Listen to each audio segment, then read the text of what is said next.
ឥឡូវយើងរៀនចំណុចមួយទៀតគឺចំណុចនេះយើងរៀនអំពីការបំលែង file video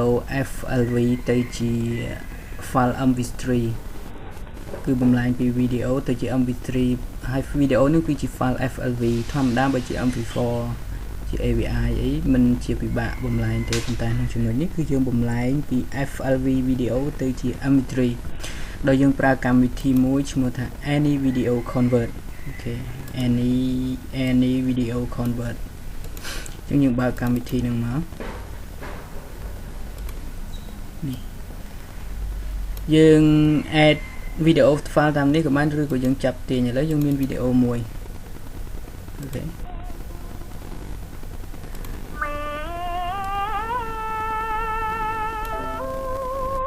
ជាប្រភេទ FLV អូខេជាទូទៅនៅក្នុងកម្មវិធីបំលែងហ្នឹងវាអាចមានបញ្ហានៅលើ file mp3 file video របស់យើងដែលវា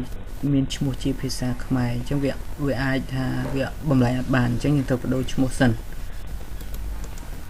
rename វាសិនដាក់ឈ្មោះអីសិនក៏បានដែរ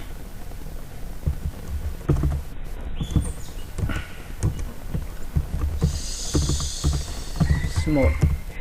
អូខេចាត់ទាញចូលមកត្រង់ចំណុចនេះយើងកន្លែង output profile នេះយើងជ្រើសរើសយក all profile វាមានច្រើនប្រភេទមានជា Apple iPad យើងទៅជ្រើសរើសពួក file ជា mp3 នេះ mp3 audio នេះជាប្រភេទហ្នឹងហើយយើងចូលពាក្យថា convert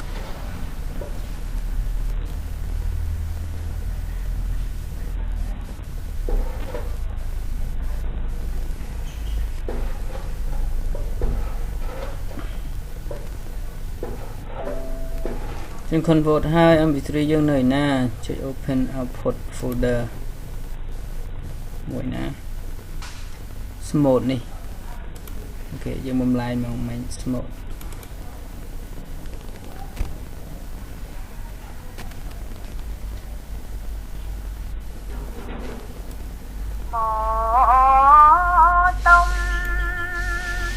ជាងប្រភេទយើងជា mp3 ហើយពេលនេះមិនមែនជា FLV ទៀតទេអូខេ